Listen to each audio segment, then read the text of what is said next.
आप देख रहे हैं आज की सत्ता। हेलो दोस्तों, क्या हाल है। तारीख आज 12 अगस्त 2025, दिन मंगलवार, हिंदी तिथि तृतीया और चतुर्थी दोनों रहेगी। और आइए अब बात करते हैं आज के मुख्य समाचार में। देश भर की तमाम बड़ी खबरों पर नजर डालते हैं। देखिए दोस्तों, एक तो आज के दिन को दुनिया भर में इंटरनेशनल यूथ डे यानी अंतर्राष्ट्रीय युवा दिवस के रूप में मनाया जाता है। और वहीं आज के दिन वर्ल्ड एलिफेंट डे यानी विश्व हाथी दिवस भी मनाते हैं। और इस खास दिन के मौके पर तमिलनाडु के कोयम्बटूर में आज 12 अगस्त को विश्व हाथी दिवस मनाया जाएगा। मानव हाथी संघर्ष कम करने पर देश भर से जुटेंगे विशेषज्ञ।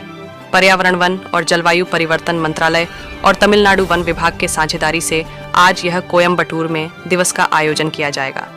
और वहीं दोस्तों, आज 12 अगस्त को कजरी तीज भी है और अंगारक गणेश चतुर्थी के रूप में भी मनाया जाएगा। मंगलवार को भगवान गणेश, शिव, पार्वती, हनुमान और मंगल ग्रह की पूजा एक साथ करने का आज शुभ योग बन रहा है। ओके, और चलिए आगे बढ़ते हैं अब अपन खबरों में। देखिए पहली बड़ी खबर, चुनावों में धांधले के आरोप पर अब राहुल गांधी ने बड़ा एक्शन लिया। दिल्ली में एसआईआर पर संग्राम हुआ, बैरिकेड्स पर चढ़े अखिलेश यादव। राहुल गांधी बोले कि यह संविधान को बचाने की लड़ाई है।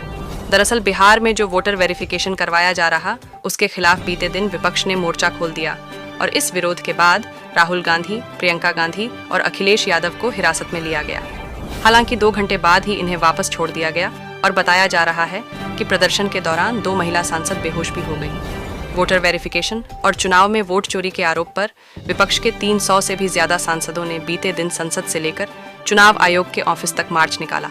और इसी दौरान लोकसभा में विपक्ष के कई नेताओं को हिरासत में लिया गया।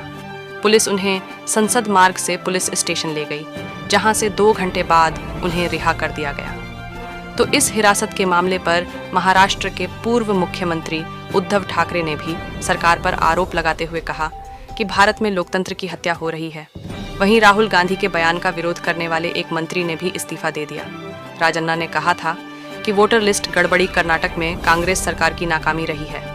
तो अब कर्नाटक के सहकारिता मंत्री के एन राजन्ना ने बीते दिन सोमवार को कैबिनेट से ही इस्तीफा दे दिया। और इधर राहुल गांधी का कहना है कि मैं शपथ पत्र पर हस्ताक्षर क्यों करूं, ये तो चुनाव आयोग का डाटा है, उनका डाटा है। तो चुनाव आयोग की जो शपथ पत्र पर लिखकर हस्ताक्षर करने की मांग पर राहुल गांधी ने यह जवाब दिया। उन्होंने कहा कि यह मेरा डाटा नहीं है, मैं शपथ पर हस्ताक्षर क्यों करूं ऐसा।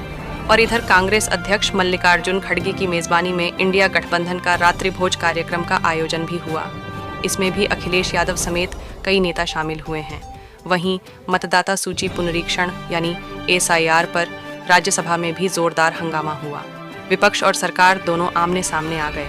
पक्ष विपक्ष के बीच इस मुद्दे को लेकर तीखी बहस भी हुई और हंगामे के बीच मणिपुर से जुड़े 2 मिनी बिल भी पास हुए, जिस पर भी विपक्ष ने सवाल उठाए। और विवाद बढ़ने पर विपक्ष ने सदन से वॉकआउट भी किया।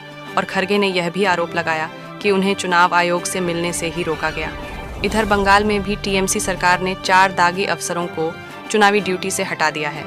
हालांकि चुनाव आयोग के आदेश के बावजूद भी उन्हें निलंबित यानी सस्पेंड नहीं किया गया। और इस माहौल पर प्रधानमंत्री नरेंद्र मोदी ने भी विपक्ष पर तंज करते हुए कहा कि कुछ लोग कोसी टावर को बिहार चुनाव के चश्मे से देखेंगे। तो कहीं ना कहीं देखा जाए तो अभी चुनाव आयोग का ऑपरेशन क्लीन जो चल रहा है, इसमें न सिर्फ वोटर लिस्ट का वेरिफिकेशन हो रहा है, इसकी सफाई हो रही है, बल्कि चुनाव आयोग ने 476 पार्टियों को भी राजनीतिक दायरे से बाहर कर दिया। मतलब इन पार्टियों का पंजीकरण ही कैंसिल कर दिया है, लाइसेंस कैंसिल कर दिया चुनाव आयोग ने। तो ये कुछ चुनावी मसले की कंट्रोवर्सी चल रही है। और चलिए आगे बढ़ते हैं अब अपन खबरों में। देखिए, अमेरिका में जो 15 अगस्त को रूसी राष्ट्रपति व्लादिमीर पुतिन और अमेरिकी राष्ट्रपति डोनाल्ड ट्रंप की जो बैठक होनी है, तो उससे पहले यूक्रेन के राष्ट्रपति जेलेंस्की ने पीएम मोदी से फोन पर बातचीत की। खबर है कि जल्द ही भारत भी आ सकते हैं यूक्रेन के राष्ट्रपति, क्योंकि रूस यूक्रेन के बीच जो जंग चल रही है, तो इस मसले को सॉल्व करने के लिए यूक्रेनी राष्ट्रपति ने पीएम मोदी से बातचीत की है। वैसे अगले महीने सितंबर में दोनों नेता यूएनजीए में मुलाकात भी करेंगे, पीएम मोदी और जेलेंस्की। लेकिन ट्रंप के रूसी राष्ट्रपति से मुलाकात से पहले यूक्रेनी राष्ट्रपति ने फोन पर मोदी से बातचीत की है, रूसी हमलों की जानकारी दी और कहा कि भारत शांति प्रयासों का समर्थन कर रहा है। और इधर देखिए, बड़ी खबर, पाकिस्तान फिर से बौखला रहा। अमेरिका की धरती से पाकिस्तान ने भारत को फिर से परमाणु चेतावनी दी, कहा कि आधे विश्व को नीचे गिरा दूंगा। दरअसल अमेरिका के फ्लोरिडा राज्य के टेम्पा शहर में एक कार्यक्रम का आयोजन हुआ और इसमें पाकिस्तान के फील्ड मार्शल और सेना प्रमुख असीम मुनीर ने ऐसा बयान दिया जिसने भारत पाकिस्तान के बीच तनाव को और बढ़ा दिया है। रिपोर्ट के मुताबिक असीम ने खुले तौर पर कहा कि हम एक परमाणु संपन्न राष्ट्र हैं। अगर हमें नीचे गिराया जाएगा तो हम आधे विश्व को नीचे गिरा देंगे। यह बयान पहली बार अमेरिकी धरती से किसी पाकिस्तानी शीर्ष सैन्य अधिकारी द्वारा भारत के खिलाफ दी गई स्पष्ट परमाणु धमकी के रूप में सामने आया है।